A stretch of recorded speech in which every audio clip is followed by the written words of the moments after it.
मेरे लिए बहुत गर्व की बात है सर कि मैं एक ऐसी कैबिनेट का हिस्सा हूं, आपके साथ मुझे काम करने का मौका मिला। झालमुड़ी हो सर या आदरणीय प्रधानमंत्री जी, मौजूद यहाँ पे भारतीय जनता पार्टी के राष्ट्रीय अध्यक्ष, मौजूद यहाँ पर आदरणीय रक्षा मंत्री जी, आदरणीय गृह मंत्री जी, मौजूद यहाँ पे एनडीए घटक दलों के तमाम रिस्पेक्टेड नेतागण, मौजूद यहाँ पे तमाम मंत्रीगण, मौजूद यहाँ पे तमाम विभिन्न राज्यों के मुख्यमंत्री, उप मुख्यमंत्री। आज जब हम लोग एनडीए की इस बैठक में उपस्थित हुए हैं, 12 सालों की कई यादें हैं जो कौंधती हैं। इसकी शुरुआत मेरे पिता आदरणीय रामविलास पासवान जी के साथ हम लोगों ने 2012 में पुनः की थी, और तब से लेकर आज तक जिस मजबूती से इस गठबंधन के साथ मेरी पार्टी जुड़ी रही, उसका सबसे बड़ा और एकमात्र कारण मेरे प्रधानमंत्री आदरणीय नरेंद्र मोदी जी रहे, जिन्होंने मुझे, मेरी पार्टी को हर विपरीत परिस्थिति में संभाल कर रखा। मेरे पिता के जाने के बाद जिस उदाहरण का जिक्र आदरणीय शिंदे साहब कर रहे थे, हर किसी के पास, और ये कोई नई बात नहीं होगी जो मैं कह रहा हूँ, हर किसी के पास वो अनुभव होगा जहाँ पे प्रधानमंत्री जी ने आपको, आपके परिवार को व्यक्तिगत तौर पर प्रभावित करने का काम किया। यही सर आपकी क्षमता है और यही आपकी ताकत है, जिसकी वजह से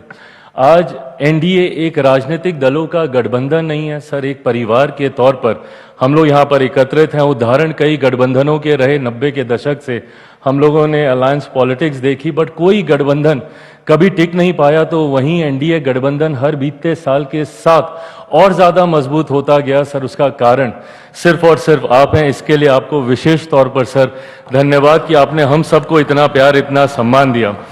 मेरे लिए बहुत गर्व की बात है सर कि मैं एक ऐसी कैबिनेट का हिस्सा हूं, आपके साथ मुझे काम करने का मौका मिला, जिनका नाम इतिहास में ही नहीं बल्कि इतिहास जिनके नाम से जाना जाएगा। जैसा आदरणीय चंद्रबाबू नायडू साहब ने कहा कि ये सदी आपकी सदी है सर। पिछले 25 साल से निरंतरता में हेड ऑफ द गवर्नमेंट के तौर पर आपका कार्यकाल। आज हम लोग जिस दिन यहाँ पर एकत्रित हुए हैं, आज देश के सबसे ज्यादा लॉन्गेस्ट सर्विंग प्राइम मिनिस्टर के तौर पर सर, ये ख्याति सिर्फ आपकी ख्याति नहीं सर, करोड़ों उन लोगों की ये ख्याति है जिन्होंने आपके ऊपर निरंतरता में विश्वास किया। और यही कारण है सर कि आज जब आपके निर्णय देश की बड़ी आबादी को प्रभावित करते हैं तो लोगों का विश्वास आप पे बढ़ता है। आपने पिछले 12 सालों में हमारी सीमाओं को आपने सुरक्षित रखा सर, भले वो एयर स्ट्राइक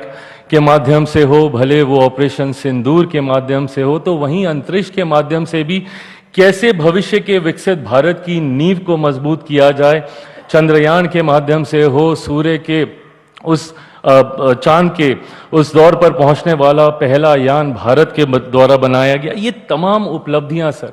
पुनः हम सबके विश्वास को आपके प्रति और ज्यादा मजबूत करने का काम करती हैं सर। एक तरफ जहां देश के इंफ्रास्ट्रक्चर को आपने मजबूती देने का काम किया, कनेक्टिविटी को आपने बढ़ाने का काम किया, बिजली पानी घर घर गांव-गांव तक पहुंचाने का काम किया, तो वहीं गरीब कल्याण योजनाओं के माध्यम से सर आपने ये भी सुनिश्चित किया कि देश की बड़ी आबादी को कम से कम रोटी की चिंता ना हो। जो पैसे बचे उसकी प्रति आय में वो जुड़े, उसकी प्रति व्यक्ति आय में इजाफा हो। 80 करोड़ लोगों को प्रधानमंत्री गरीब जन कल्याण अन्न योजना के माध्यम से राशन देने की बात हो, या आयुष्मान के माध्यम से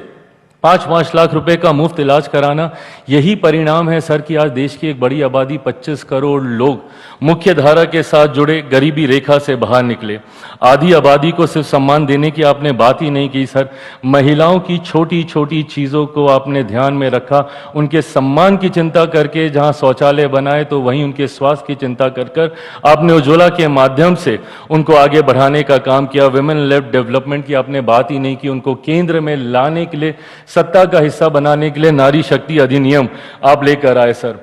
हर वर्ग का सर आपने ध्यान रखा, जहां एक तरफ गरीब उच्च वर्ग के ही क्यों ना हो पर उनको भी आपने आरक्षण देने का काम किया, तो वहीं सर आपने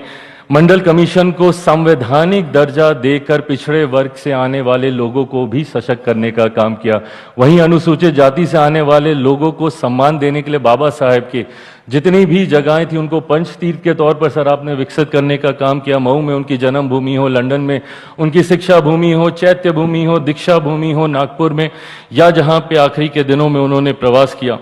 ये तमाम चीजें दर्शाती हैं सर कि आपने हर वर्ग को अपने साथ जोड़कर आगे चलने का काम किया। देश की राजनीति में जितने विवादित मुद्दे रहे जैसा जिसमें मेरे जैसे लोगों ने दशकों से राजनीति होते हुए देखी, भले वो राम मंदिर का मुद्दा हो या धारा 370 का मुद्दा हो, उस पर भी सर आपने पूर्ण विराम लगाने का काम किया। आपने देश की हर भाषा को अपनाया, हर मन से हर भाषा में अपना संबोधन दिया, हर वेशभूषा को आपने सम्मान दिया सर, भले वो साफा हो, पगड़ी हो, मैं जहाँ से आता हूँ हमारा पाग हो या गले में गमछा हो, आपने हर उस चीज़ को सम्मान देने का काम किया सर। खाद्य प्रसंस्करण मंत्री होने के नाते हर व्यंजन को जब आपने राष्ट्रीय अंतर्राष्ट्रीय स्तर पर पहुंचाने का काम किया तो उसने मेरे कार्य को आसान किया। आपके सपने को भारत एक ग्लोबल फूड बास्केट बने, उसके लिए सर आपने हर उस व्यंजन को सम्मान दिया। झाल मूढ़ी हो सर या हमारे यहाँ का मखाना हो, मखाना बोर्ड भी आपने बनाया, श्री अन्न हो सर या सी बकथॉर्न हो, ये तमाम चीज़ों को सर आपने राष्ट्रीय अंतर्राष्ट्रीय पहचान दिलाने का काम किया। मैं सर एक बिहारी होने के नाते ये ज़रूर कहूँगा कि आपने जिस तरीके से मेरे राज्य को हाथ पकड़कर मुख्य धारा के साथ जोड़ने का काम किया, लाखों करोड़ों की परियोजनाओं को न सिर्फ आपने उसका शिलान्यास किया बल्कि आपने उसका उद्घाटन भी करने का काम किया। आज मेरा बिहार धीरे धीरे मुख्य धारा के साथ जोड़ रहा है, उसका कारण आप हैं सर। एक बार फिर से मैं अपनी तरफ से, अपनी पार्टी लोक जनशक्ति पार्टी रामविलास की तरफ से आपके द्वारा किए गए देश समर्पित हर एक कार्य को नमन करता हूं और इस बात को शायद मैं पूरे confidently on behalf of every NDA ally party मैं सबकी तरफ से कह सकता हूं कि सर एक बार फिर से 2029 में हम सब मजबूती से आपके नेतृत्व में सर चुनाव लड़ने के लिए तैयार हैं। आप आगे बढ़ें सर, आप स्वस्थ रहें, दीर्घायु रहें, ये हम सब की शुभेच्छा है और आपका आशीर्वाद मार्गदर्शन हम सबको ऐसे ही मिलता रहे, ये हम सबकी इच्छा है। थैंक यू सर, नमस्कार।